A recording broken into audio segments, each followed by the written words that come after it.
নমস্কার বন্ধুরা, সবাইকে স্বাগত জানাই। তো বন্ধুরা, আমরা জানি যে ভারত টি-20 ওয়ার্ল্ড কাপ জিতল। এর থেকে খুশির খবর আর হতে পারে না। এই খুশির খবরের পাশাপাশি একটি অত্যন্ত একটা দুঃখজনক ঘটনাও রয়েছে বন্ধুরা। যদি বলেন কেমন দুঃখগত ঘটনা, সেটা একটু ডিটেলসে বলে হয়তো বুঝতে পারবেন।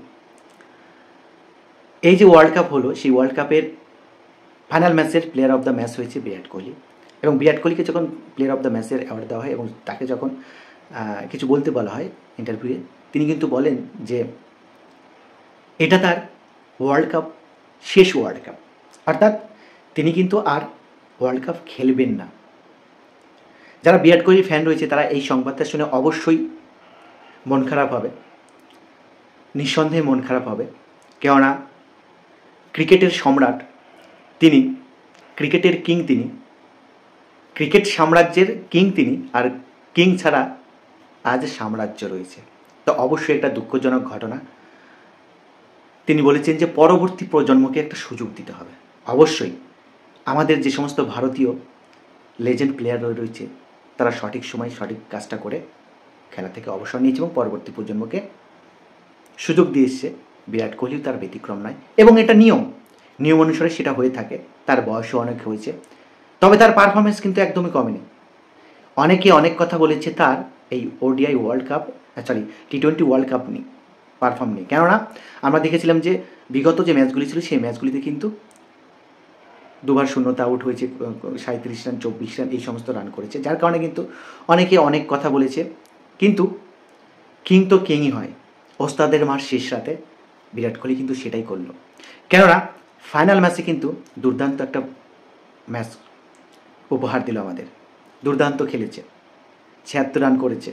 চাপের মুখে ম্যাচে রান করা তার রক্তে রয়েছে, সেই জিনিসটা তিনি করে দেখালেন এবং সমালোচকদের যোগ্য জবাব দিলেন যে তিনি এখনও ফুরিয়ে যায়নি, তিনি ভবিষ্যৎ প্রজন্মের জন্য নিজের জায়গাটা ছেড়ে দিচ্ছে। এটা ভাবা উচিত নয় বা এটা ভাবা ঠিক হবে না যে তিনি শেষ হয়ে গেছেন। তিনি রয়েছেন, যার কারণে ফাইনাল ম্যাচে man of the, player of the man হয়ে থাকে। তার এতটাই ক্রিকেটের প্রতি ডেডিকেটেড তার জীবন। তো যাই হোক, এই হচ্ছে দুঃখের সংবাদ যে তিনি পরবর্তী ওয়ার্ল্ড কাপে আর খেলবেন না, তিনি আজকে বলে দিলেন। যার কারণে কিন্তু আমরা তার পরবর্তী ওয়ার্ল্ড কাপ তাকে আর দেখতে পাবো না এবং ভারতবর্ষ যে নেক্সট প্রজন্ম তৈরি হচ্ছে তো তাদেরকে সুযোগ দিতে হবে, এটা স্বাভাবিক। কেননা নেক্সট ওয়ার্ল্ড কাপ আস্তে আস্তে তার আরও বয়স বেড়ে যাবে, যার কারণে কিন্তু তার ফিটনেস থাকাটা, ফিটনেস নিয়ে আমি কথা বলবো না, কারণ তিনি যে জায়গায় রয়েছেন, যে তার ফিটনেস রয়েছে, আরামসে আরও 2-4-5 বছর খেলে দিতে পারবে। কিন্তু তিনি যে নিজে থেকে সরে যাচ্ছেন নতুন প্রজন্মকে সুযোগ দেওয়ার জন্য, এটার জন্য তাকে একটা স্যালুট। কেননা কেউই নিজের সেরা সময় থাকাকালীন জায়গাটা ছেড়ে দিতে চায় না, কিন্তু তিনি সেটা করছেন। তিনি সেটা করে দেখাচ্ছেন যে তিনি যেমন মাঠেও তেমন মাঠের বাইরেও ক্রিকেটের জন্য চিন্তাভাবনা করেন। তো এটাই হচ্ছে বিরাট কোহলি। আর এই জায়গাটায় যারা এসে সমালোচনা করে তারা ক্রিকেটটা বোঝেই না।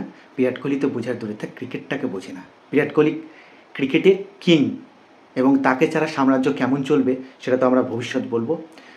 তিনি তার যে জীবনের কেরিয়ার এবং সেখানে যে ক্রিকেট খেলার যে ইনিংসগুলো উপহার দিয়েছে এবং তার যে রেকর্ডগুলো, সেই রেকর্ড বলে শেষ করা যাবে না একের পর এক। তো এটা হচ্ছে একটা দুঃখজনক ঘটনা যে তিনি আর খেলছেন না।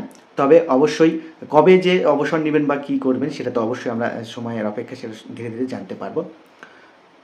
তো তার জন্যে অসংখ্য অসংখ্য শুভকামনা থাকবে। যদিও এখন খেলা থেকে অবসর নিচ্ছেন না, অবসর যেদিন নেবেন সেদিন তো আমরা দেখতেই পাবো কবে অবসর নিচ্ছেন। এবং তার জন্যে তো দুঃখের আর শেষ থাকবে না। যে সমস্ত ফ্যানেরা রয়েছি আমরা, আমিও একজন তার অন্যতম ফ্যান রয়েছি। আর তিনি যেভাবে ক্রিকেটটাকে বিশ্বের বুকে ছড়িয়ে দিয়েছেন তার জন্যে কিন্তু আরও স্যালুট জানানো শেষ হবে না। কেননা আমরা জানি যে অলিম্পিকে কিন্তু তার জন্যই বলতে গেলে এই ক্রিকেটটা ইনক্লুড হলো এবং তিনি কিন্তু বিশ্বের বুকে ক্রিকেটটাকে ছড়িয়ে দিতে সক্ষম হয়েছে। মানুষ আজ ক্রিকেটকে না জানুক কিন্তু বিরাট কোহলিকে জানে এবং বিরাট কোহলি যে ফর্মে, যে প্ল্যাটফর্মে রয়েছে সেই প্ল্যাটফর্মটা কিন্তু তার জন্যই চিনছে লোকে। তো যাই হোক, এমন একটা লিজেন্ড প্লেয়ারকে আমরা মন থেকে ভালোবাসবো। ভারতবর্ষের প্রত্যেকটা মানুষ তাকে মনে রাখবে। তিনি যে উপহারগুলো দিয়ে গিয়েছেন আমাদের, বা দিচ্ছেন বা দেবেন আরও ভবিষ্যতে। অসংখ্য ধন্যবাদ।